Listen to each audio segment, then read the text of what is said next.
welcome you all for the cancer introduction part 4. In the part 3 we have discussed that how there are two different systems of genes are working, which is one is supporting to the cell division and another is inhibiting the cell division. Here there are few genes which are playing a very important role in the cell cancer generation. These are oncogenes, tumor suppressor genes and DNA repair genes. Here if you see the genes responsible for cancer cell growth, there are two diagrams. One is showing the normal cell growth and another is the cancer cell growth. In both the cases, you can see in first case normal, where proto-oncogene, when the proto-oncogene is activated, the cell growth happens, and in that case tumor suppressor genes always inhibited or suppressed. But in case of cancer the things are a little different. Here activated oncogenes are highly activated and the tumor suppressor genes are very much suppressed.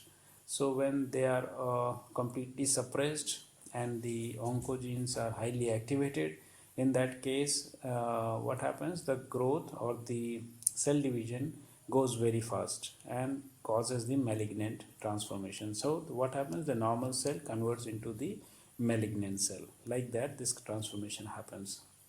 If we go in detail about the oncogenes a little more, we can find oncogenes are mutated form of cellular proto-oncogenes. So normally in our body proto-oncogenes are present, and these are very important one because if you need the cell to be grow, the proto-oncogenes are important. Proto-oncogenes code for cellular proteins, okay, right?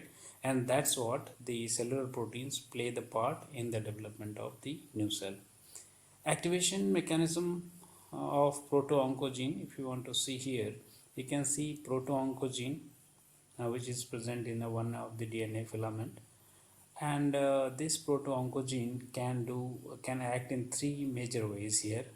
First one is the translocation or transposition. What is happening here? Gene moved to the new locus, or gene is shifted to the new area, right, under new controls. So what will happen in this case? Normal growth stimulating proteins in excess. Second one is gene amplification, means multiple copy of the genes will be formed, and then what will be happen, even though here also normal growth stimulation will be happen, protein will be in excess. Third case, where the point mutation is happening, means particular point, the gene at the gene particular point is mutated. So what is happening here? In that case, when it is converted into the oncogene, a new oncogene has been formed, and what will show that? That will show as a hyperactivity or the degradation of the resistant proteins. So like that, one proto-oncogene can give you the growth of the normal cell, or can give you the growth of cancer cells. So like that, a proto-oncogene can be converted. 5 types of proteins encoded by proto-oncogenes participate in control of cell growth. Class 1 growth factors, class 2 receptors for growth factors and hormones, class 3 intracellular signal transducers, class 4 nuclear transcription factors, class 5 cell cycle control proteins. If you remember, out of this some of the things you have studied before as well. Now first I'll talk about the functions of the cellular proto-oncogenes, how these proto-oncogene functions in the cell. Here you can see secreted the growth factors. Now growth factors have been secreted. Now the growth factors bind to the growth factor receptors. When they bind to the receptor, the cytoplasmic signal transduction proteins. This is, if you remember the G protein coupled receptor or any other receptor pathway, it's almost similar, right? So here you can see the nuclear proteins, transcription factors will be activated, and cell growth genes have been formed, or then the cell growth genes will be activated. So like that, the process begins from the growth factors and end with the cell growth, or the activation of the genes which responsible for the cell growth. So like that, these cellular proto-oncogenes functioning, their job is to switch on the growth promotion or switch on the cell division. So like that they work, proto-oncogenes. This diagram is also showing you that thing where you can see the growth factors are there, and same time receptors are there for the growth factors. So whenever these growth factors bind to the growth factor receptors, one kind of process begins down. You can see there is a one cell cascade pathway is happening. You can see the RAS protein, you can see the NF nuclear factor 1, you can see the APC beta catenin. So these two NF1 and beta catenin can be a nuclear signal transducer inhibitors, right? And rest of the things like if you see the transcription factor MYC, you can see the apoptosis inhibitor BCL2, cyclin D, COX4, CDK inhibitor. So these all are our cell cycle apoptosis regulator. They all are acting into the DNA in a different methods, right? And the ultimate effect what they are bringing to the cell will be the cell development, or they can bring the inhibition of the cell development when the normal cell development get over. So in both the cases where you need a normal cell development and when you want to stop the normal cell development, the process begins in the similar manner. Where when you want to start this process, you need these NF1 or beta catenins to play a role and it produce the inhibitory effect on the cell cascade, signaling cascade pathway. And when you don't want them to inhibit it, means you want the process to happen and divide the cells into multiple copies. In that time you want to remove them, and then this cascade of cell communication begins, right? So here even you can find the inhibitor like cell cycle inhibitors. Even there are many various method by which you can inhibit the whole process. Either you can inhibit the cell cycle, or you can produce or you can induce the apoptosis. By this also you can inhibit the process, right? Cell cycle and apoptosis regulator, there are certain regulators which are not only inhibitors but also the activators. So they can activate or inhibit as per the need of it, right? So like that, even CDK inhibitor, you remember the role of the cycle independent kinases, which are actually responsible for the cell cycle process. Okay, this is also one another diagram which shows the general signaling pathway. If you see from beginning, there is a ligand which can be as a growth factor. There is a ligand receptor where the ligand is binding. Then it will start the cascade of activation of receptor tyrosine kinases. When the receptor tyrosine kinases get activated, further various other kinases get activated, and various adapter proteins, docking proteins, GTP binding proteins will be activating protein or the lipid kinases, and various metabolic enzymes, transcription factors. Ultimately, the transcription factors will get activated, and these transcription factors will enter into the nucleus and will reach to the DNA, and they act on the or they join with the DNA by using various factors there, which are all as the transcription factors, and they changes something on the gene, means they have the capacity to change the gene. So like that gene will be changed in that either negative or positive way. Another is the tumor suppressor genes, another class of genes which may be deleted or damaged, resulting neoplastic changes, right? It's a very important one. A single gene in this class, the p53 gene, has been shown to have mutated from a tumor suppressor gene to an oncogene.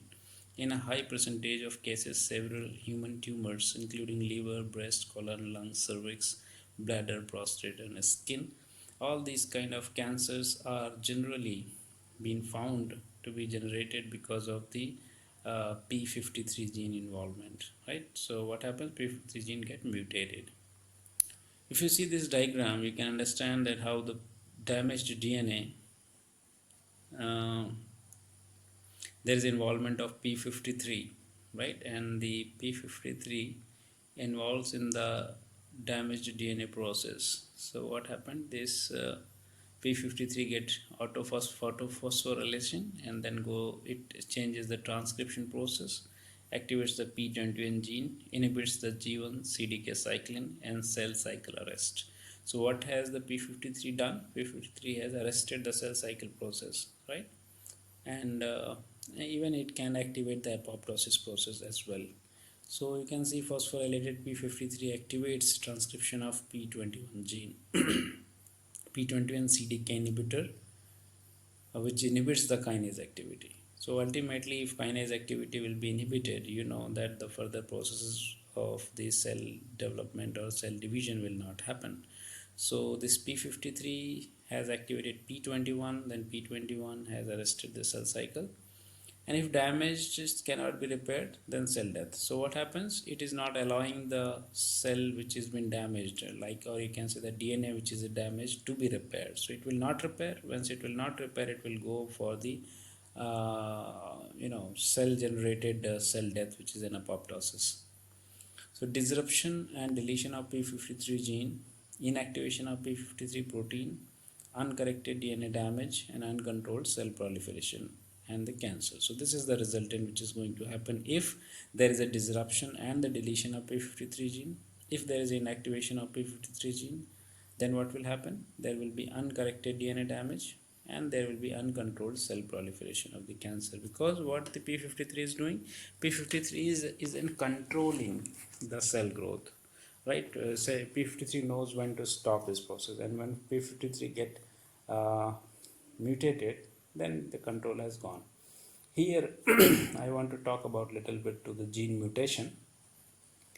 Chromosomal changes in the genome of cancer cells. So what is happening? There are various methods of gene mutation. Here I'll not talk in detail of it. I'll just mention certain of the things, so various type of the gene mutation. First one has been shown as a terminal deletion, where you can see the terminal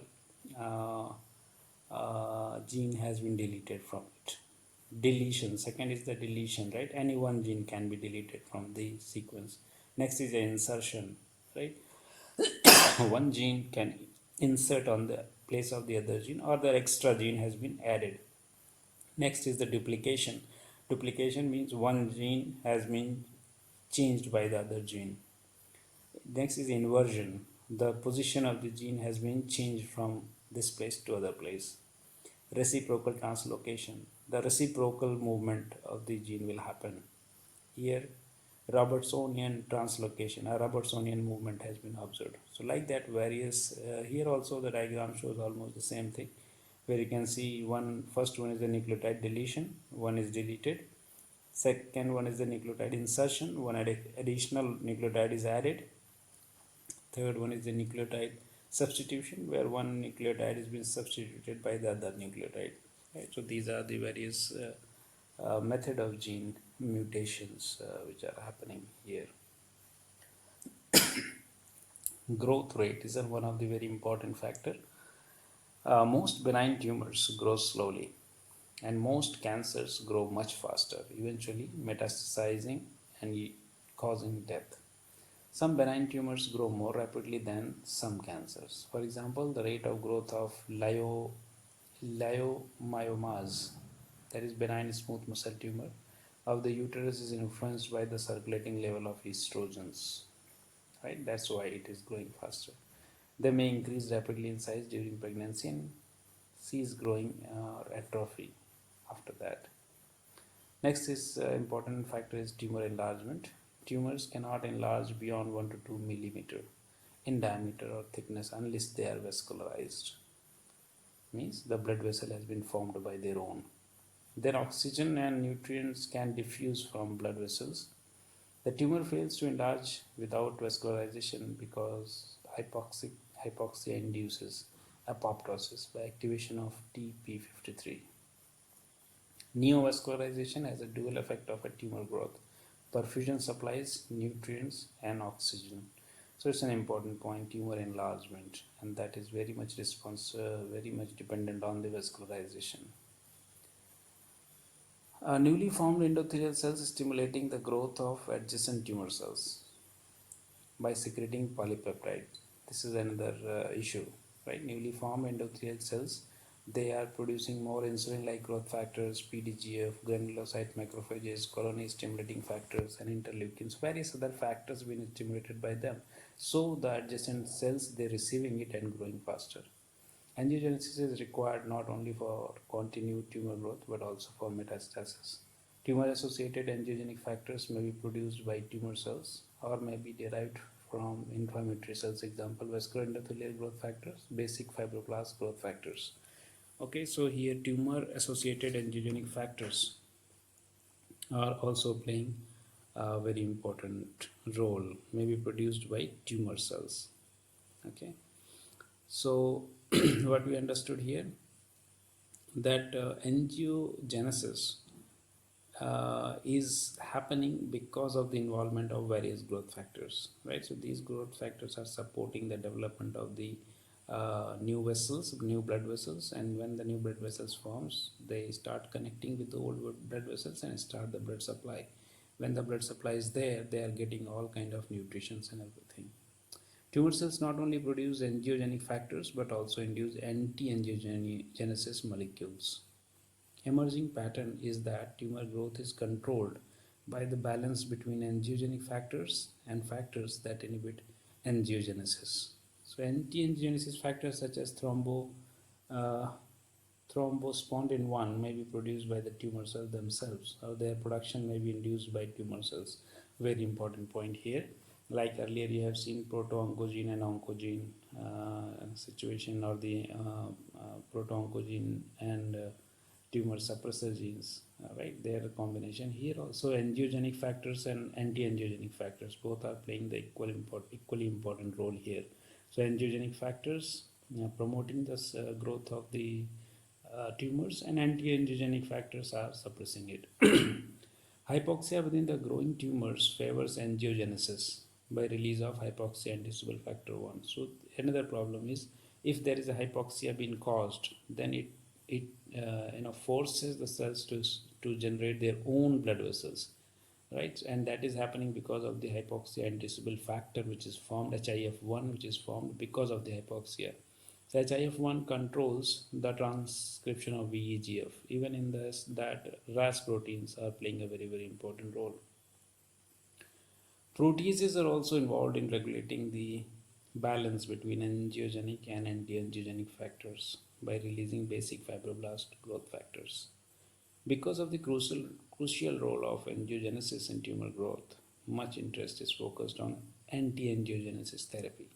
Results of ongoing clinical trials with several angiogenesis inhibitors seem promising, and more are awaited.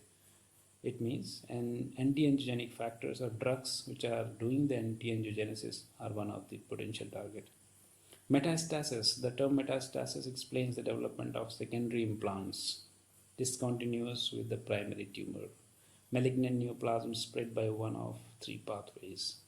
Number one, seeding without body activities, lymphatic spread, hematogenous spread.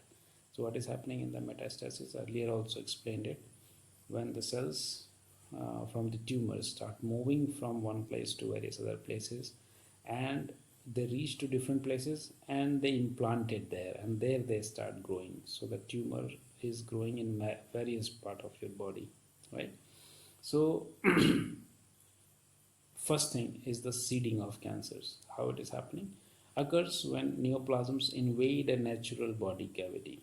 Carcinoma of the colon may penetrate the wall of the gut and reimplant at distant sites in the peritoneal cavity.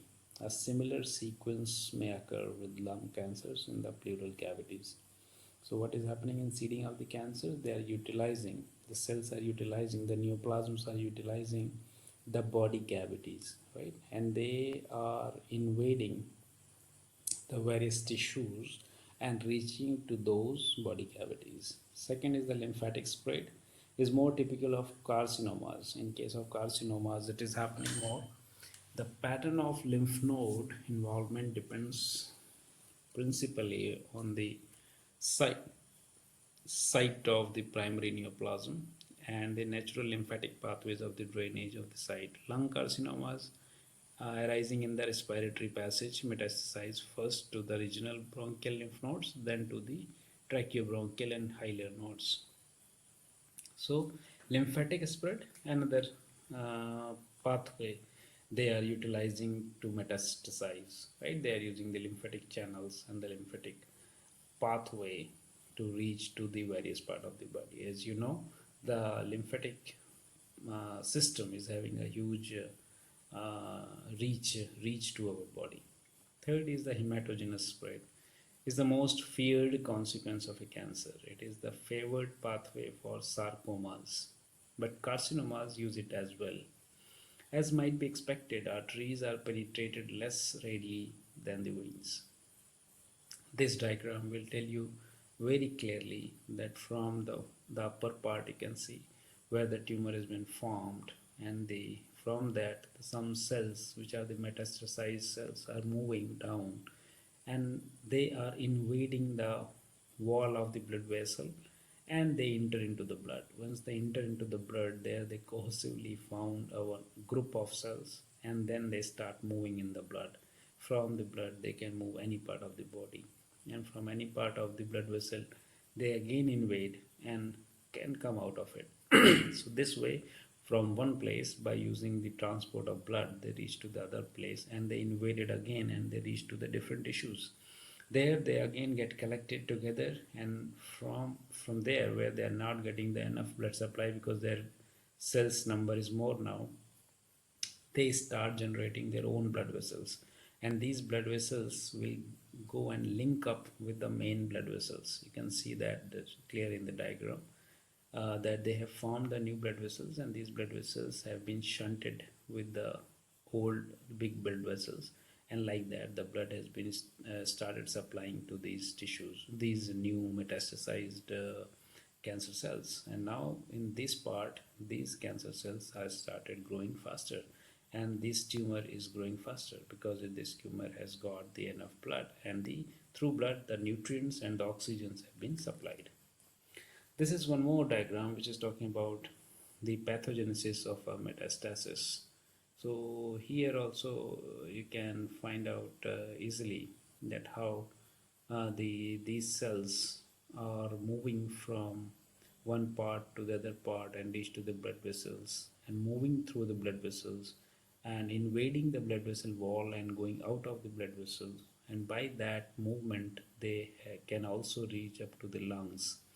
And when they reach to the lungs, in the lungs they spread through the lung arteries in the lung blood vessels, and once they enter into the lung blood vessel, in that they start invading it, right, and making it various places, means invading it and reaching to the various part of the lungs, right, and they start filling the lungs. As a there's a soft fluffy lung will convert into the little solid lungs, kind of the solid walls, because the more number of cells have been started developing. The lung is one of the favored area for the cells because there they get enough amount of oxygen and the smaller blood vessels to form. So angiogenesis will be easier, as well as they will get a lot of blood easily supplied with full of oxygen and the full of nutrients. So like that, here it's moving. Thank you.